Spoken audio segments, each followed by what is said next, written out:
What am I going to talk about today? Well, so Kelsey and I have been investing in real estate. We have Money Making Mamas. We launched that almost 2 years ago now. And Money Making Mamas is about how Kelsey, my daughter, Kelsey Leka, started investing in real estate and wanted to go from the corporate world to be a stay-at-home mom. So after many talks and how's that going to work and refining our message over the years. So when we've worked with moms, what we've come to realize is that moms are kind of a unique group of women, if you will. So number one, we have two sets of moms that I'm going to be talking about or that we address our message to. One is younger moms that have small kids at home and they don't have a lot of time. I just did a video about feeling overwhelmed, with the house and the kids and all that. If you're trying to be a stay-at-home mom, add in homeschooling. So moms don't have a lot of time to be, full-time real estate investors. So we actually work with moms on how to invest in real estate on a part-time basis. You don't need a lot of money and all of those kinds of things. So we make it doable, right? And what we did is we came up with what we call our 5-4-3-2-1 coaching program. So we teach 5 ways, can you see that? 5 ways to invest in real estate. And I'm going to be talking about those 5 ways in this video. We have 4 online modules that you can take at your own pace. And we have coaching calls after each of those modules. And here's the deal. We don't release the modules until we have a call with you, because what we have found, what we have discovered over the years, especially me coaching people over the years, is that if I just give people a bunch of videos to watch and then I don't have any follow-up with them, the information, either they never get through it, they don't understand it, it's too much overwhelm. So we said, we're not going to do that anymore. And then we have, 5, 4, 3, I'm blanking out here. What am I? Oh, yeah, the coaching calls. 2 coaches, so you have Kelsey and I. And then at the end of it, you have an action plan that is geared towards you. So everything we do, it's like a mini one-on-one coaching program, if you will. So, you have 6 months to do it. Most of our students do it in a couple months. It's easy, it's fun, and we enjoy working with you. So this video is going to be about those 5 strategies, if you will, about what we teach in our coaching program of how you can make money with real estate. So there's my daughter and I, and we're formulating our plan on we're actually doing some numbers, crunching numbers, right? So when you want to become a real estate investor, and maybe you've only bought 1 property, 2, or maybe you haven't bought any and you've just been waiting for the right time. So most people think real estate investing is just buying a rental house. But the truth is there are 5 different ways. There's many more, but we focus on 5. And one of them is just probably just right for you, right? So that's what we kind of help you decide, is what strategy is the best for you. So I'm going to give you a couple of examples here. So we're going to talk about long-term rentals and owner financing. Those are 2 strategies. So long-term rentals, that's going to take a little bit more management if you're going to manage, or at least hiring a property manager. So it takes a little bit more interaction with the property. Whereas if you're going to be an owner finance guru kind of person, that's passive, meaning after you get the property under contract and after you do all the paperwork that goes along with that, you can sit back, and that's what if you hear the term mailbox money, that's where that comes from. So, we kind of talk with you about, okay, well, what strategy do you think is going to work best for you? So you have to be able to learn which path is going to be right for you. So when you first start out, you'll feel overwhelmed because there's just a ton of ways to make money in real estate investing. I'm just talking about 5 that I do all the time, right? But there's a whole lot more ways to make money in real estate investing. But the thing is, if you're brand new and you don't know, and then you get overwhelmed because you're like, oh, I'm here, I'm there, I'm everywhere, and you're not focused on a particular strategy. So what we teach may not, if you want to be into multifamily, yeah, we're not going to be the coaches for you, right? We focus on single family homes. That's what we do. I don't do apartment buildings. I don't do land. I do land for my own personal thing, but I would not be, I'm not an expert in land. Single family homes, all day long. I used to have a property management company, so I pretty much know almost everything there is to know about single family homes. So our ebook, From Daycare to Deals, breaks down how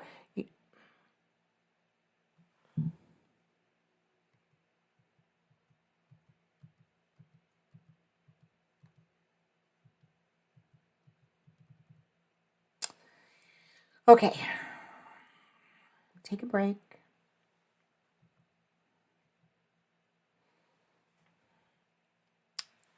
Three, two, one.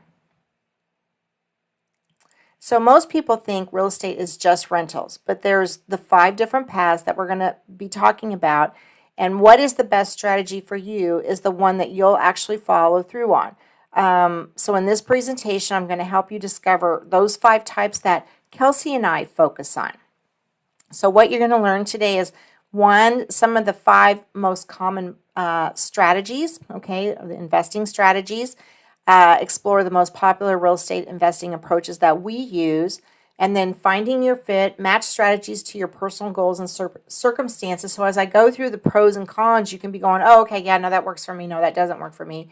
Understand what each strategy requires and delivers, and then, taking action. And we're going to talk about how you can take action today to get started on figuring out what strategy should be best for you. So how did we even get here? So my journey started back in 2006. That's when I first bought my very first property.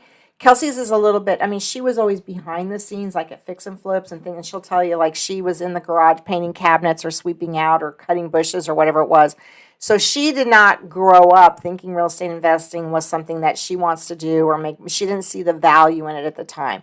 So when we first started investing, we tried everything my husband and I did, from rentals to flips to owner financing. And this is what we learned, that each strategy has its own learning curve and reward. So when I first started out, I was like, okay, I'm just going to buy rental property. And then I learned how to buy rental property with different financing. And then I learned how to do short-term rentals. And then I learned how to do owner financing. And wholesaling, you kind of learn as you go. And I haven't wholesaled a ton of properties, and this is why. I always say, if you're able to negotiate a price so low that you can make $5,000, $10,000, $15,000 on that property, why would you sell it? So the reasons I wholesale properties is, one, maybe it has too much work. I don't want to, I don't undertake flips like I used to. I just don't have the time. Number 2, it's in an area that I don't care to invest. Maybe it's just too far away or whatever the reason is. Or it's too old. Like, I don't like properties that were built in the 40s or the 50s. So if I can't own or finance it, then I'm going to wholesale it. So, but when you find the one that fits your lifestyle, it changes everything. And then that is how the 5432 coaching program came to be, is that we wanted to help other moms figure out which lane they belong in. So we do focus on 5 ways to build wealth. So let's talk about that first strategy. Let me get this little bar out of the way here. So strategy number 1 is wholesaling. And the reason, everybody wants to get into wholesaling is because they say, oh, I don't have any money and I need to build money. So no, you don't have to build money to start investing in real estate. But it is the fastest way with little to no money. That's what usually people like about it, is they don't have to have a lot of money. The pros, you don't need to buy or own property, but the cons require strong negotiation and marketing skills, right? And if that's something that you really want to learn, then I would suggest getting connected with a reputable wholesaler company so you can learn the ropes, right? It has quick cash potential because you get the property under contract and then you turn around and you assign you basically sell the contract is what you're doing.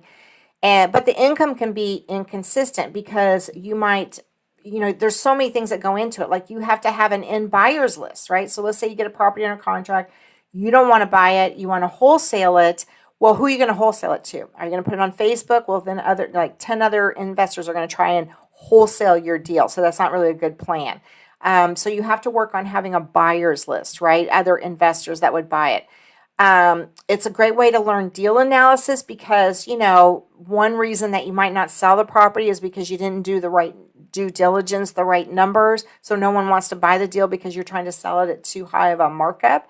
And you're trading your time for money, right? So this is best for go-getters who love networking, sales, and learning the business from the ground up. So most of our moms, they'll say they want to do it, but then when we start showing them ways that you can make money, and wholesaling is like the backup, they like that much better. Okay, my scribe, let's see, here we go.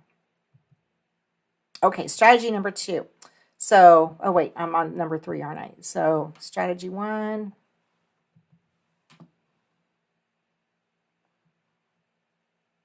Well, I think it says, I can't read there we go.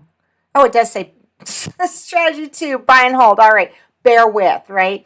Okay, so I just said in one of my last videos I was getting better at the tech thing, but sometimes it's a challenge on Zoom, right? When you have a little screen. So anyway, let's talk about buy and hold. So these are the long-term rentals. This is kind of what I grew up on. This is what I built my portfolio on, and where I learned real estate investing. So you get monthly cash flow if you bought it right, steady rental income if you got the right tenant, which is another video I have out there. Buy and holds, one of the things that you can really capitalize on is the appreciation as you hold on. So it's buy and you hold it. You might be familiar with the BRRRR strategy, where you buy it, you rehab it, you rent it, you refinance it, and you repeat it, right? So that's called the BRRRR strategy, sort of what we're talking about here. But the property over time appreciates, right? So you buy a property, let's say, well, for example, the first rental property I bought it for $115,000, and I ended up selling it about 10 years later for over $300,000. So I was able to do a 1031 exchange, and so that's a way to leverage up, right? So that's just a little story, but that's the appreciation, because over time the area appreciated. The tax benefits, I don't think we talk enough. So I'm okay with cash flow being very low. Like, if I'm like, I don't go past less than $100, like negative $100 a month. But if I know I'm getting a boatload of tax benefits, that's going to help me on my, my income that I'm getting, then I'm okay with that. So that's just my own personal strategy. But the tax benefits, when you own rental property, you can deduct just about everything. You can deduct your mileage. You can deduct, like, if you manage your own properties, and even though you're not a property manager, there's a tax deduction to give you hours that you spent managing your properties. The insurance is deductible. The interest is deductible. So anything, like if you have internet, if you're working from your home, if you have an office, all of that is tax deductible. If you create an LLC because you want to put your rental properties in that's deductible. So there's a lot of benefits to owning rental property. So you have to consider the trade-offs. So that it's slower growth in terms of building wealth. It's not a marathon, or it is a marathon. Sorry, it's a marathon, not a sprint. So it's a long game, right? Requires property management. Either you're doing it, or you're having someone else do it. In the beginning, I always say new investors should manage their own properties. Unless you don't know how to screen tenants, then you should get a reputable property manager. And then there is capital that you needed for down payments. So not always, but generally, depending on the type of lending that you're going to get, you're probably going to have to put down about 20 to 25%. There are other ways to buy rental properties. So this is best for moms who want passive income and financial stability for their family. Okay, let's see if... Oh, it wants to go backwards.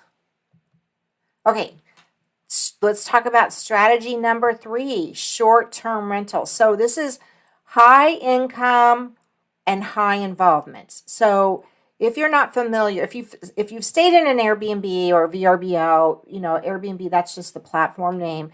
We're talking about short-term rentals. So this is similar to a long-term rental, except that instead of having tenants for 12 months, 6 months, you're going to have guests that stay, there's midterm rentals, which are kind of under that same category. So they just don't have a year's lease. They might have a shorter lease, but they don't have a year's lease. And there is higher income potential, because instead of renting it by the month, you rent it by the night or the week or whatever. So short-term rentals often generate 2 to 3 times more revenue than traditional rentals, but you also have to realize that they have to be in an area that you can actually rent them. Right? So there's a lot of, over the last few years, some changes have been happening in the short-term rental market. Primarily saturation, meaning too many in one area, and regulations from HOAs, from cities, and things like that. So still, you can still make money in the short-term rental market. You just have to be a little bit more cautious about where you buy properties at, and if there are any restrictions, known restrictions, right? But what's cool about it is that, I own a short-term rental and I also use it for my personal use, right? So I can block times out to use that, and I can still earn income, so I can stay there for a amount of days during the year. And, let's say I want to go there for a week or whatnot, and then I can rent it out the other time. So it's very nice. The other thing I like about short-term rentals is that because you're kind of constantly having it cleaned and, people are in and out, is that maintenance problems don't go so long without being reported. Like sometimes with tenants, they don't always change the air filters or, let you know about some slow leak. But with a short-term rental, you have more of a chance of finding those things to take care of them in the infancy stage so that they don't become, full out. You have to replace, a whole sheetrock area because the tenant didn't report the water leak. There is active management required, and but it is kind of easy, because there's different systems and platforms that you can get. So I manage my own, and there are different ways. I mean, there are property managers that do that. You're going to pay a lot of money. One thing about property management is that, if there's a huge cost between property managers for, long-term rentals and for short-term rentals. So short-term rentals, you're going to pay more money to have someone manage the property just because there's more activity. You do have to be conscientious of the regulatory considerations, and that can change. So I'm just going to give you a story here. So where I live, it's actually very HOA friendly, or not HOA friendly, short-term rental friendly.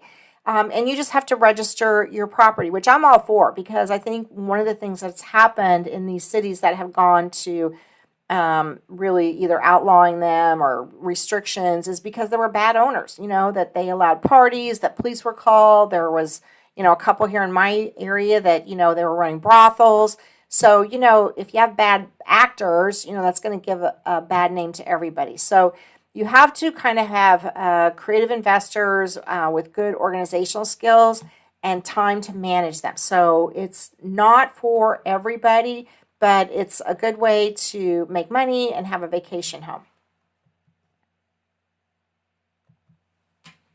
Okay, clicking to number 4. But, okay, here we go. Sorry about that. Okay, so flipping. So flipping is just buying the house, rehabbing it, and then, selling it for a profit. And there's all kinds of things so there's like hotel, I think that's what they call it, retail. It's like it doesn't hardly need anything but maybe cosmetic. So the upside is that you can get a large sum of money up front.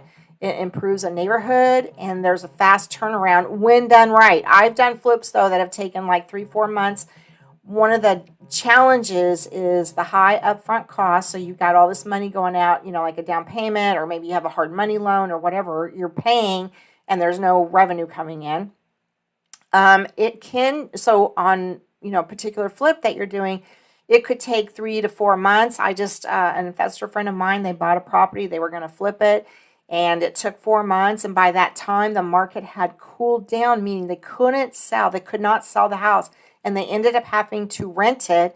And they were negative a lot, like $500 negative in the cash flow.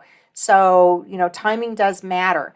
And then managing contractors. And I think that's the challenge right now. In fact, after, I can't remember which hurricane it was, but after one of the major hurricanes here in Texas, it's just like the contractors will flood to wherever, they can make more money, and they'll leave you high and dry. And so finding good contractors to stick around, to finish the job, that don't want all your money up front.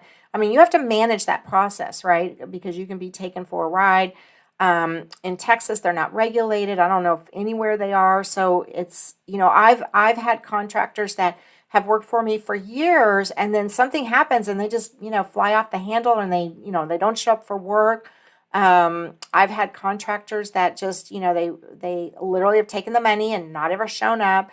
So it's, you learn those things, but when you're first starting out, you don't really want those challenges. So I say with flipping, if that's something you really want to do, then have a trusted network of people that can help you and support you. So it's best for detail-oriented investors who love projects, design, and managing all the moving parts that come with that. So the last strategy I'm going to talk about and that we teach about is owner financing, being the bank. So it can be a little bit more trickier than just your typical buy and hold or whatnot, because after you have completed the process, right, for buying the property and then you sell it to an end buyer, you don't own the property anymore. You own the note. So you created a paper. So you think of it as like you are the Chase Bank, the Wells Fargo, the Bank of America, or your credit union. You are the mortgage. Owner financing allows you to create passive income without the responsibilities of being a landlord. So that's what I like about it. So I can, get this passive income. Now, I don't get any of the tax benefits, so I simply like it for the monthly cash flow, right? So by acting as the lender, you can help buyers who can't qualify for traditional loans while generating predictable monthly cash flow. Now, there's a lot of like ins and outs and how to do this. So just at a high level, the pros are it creates passive income without being a landlord. It helps buyers who can't qualify for traditional loans, which is what I really like about it, because there's a lot of people out there that have money, but they're self-employed. I mean, think about the guy that mows your grass. Think about the lady that cuts your hair.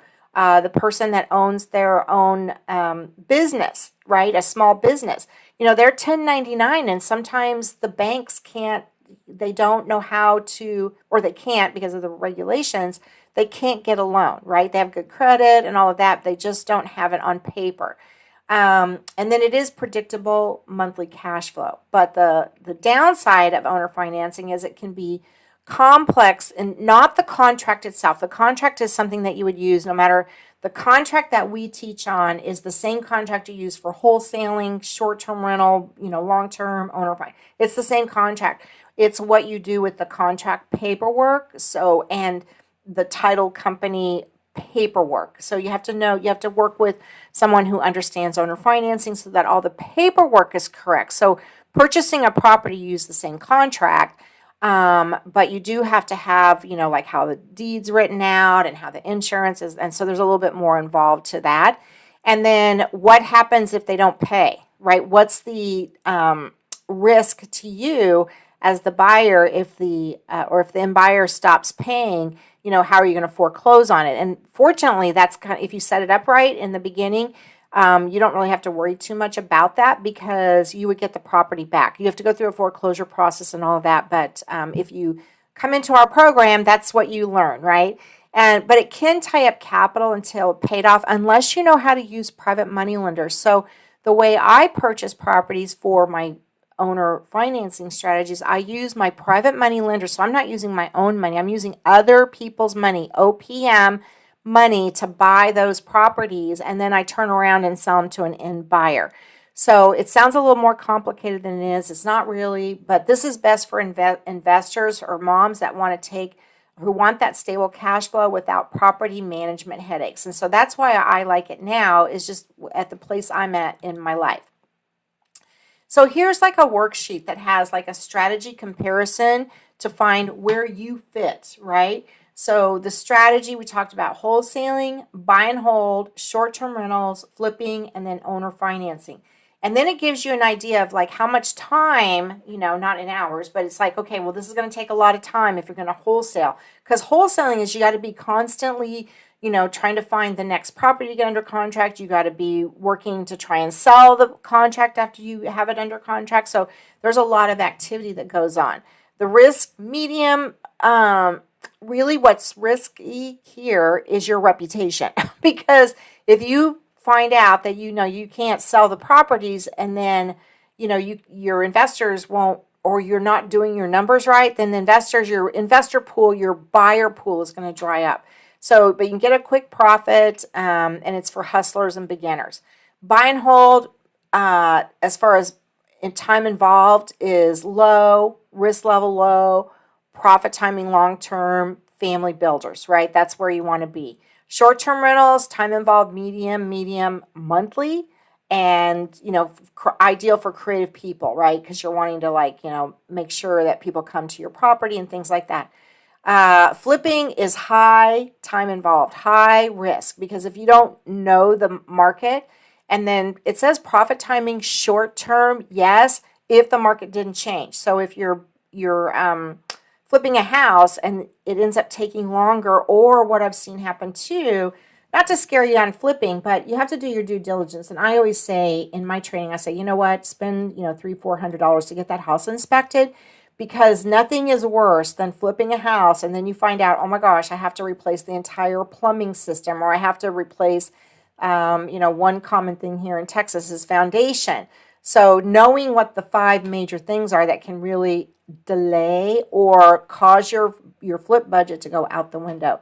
And then owner financing, time involved, very low, risk level medium, and that's only because if you put in the right screening measures for your buyer, then this becomes very low. In my experience, it's actually a risk is level, or I'm sorry, is low.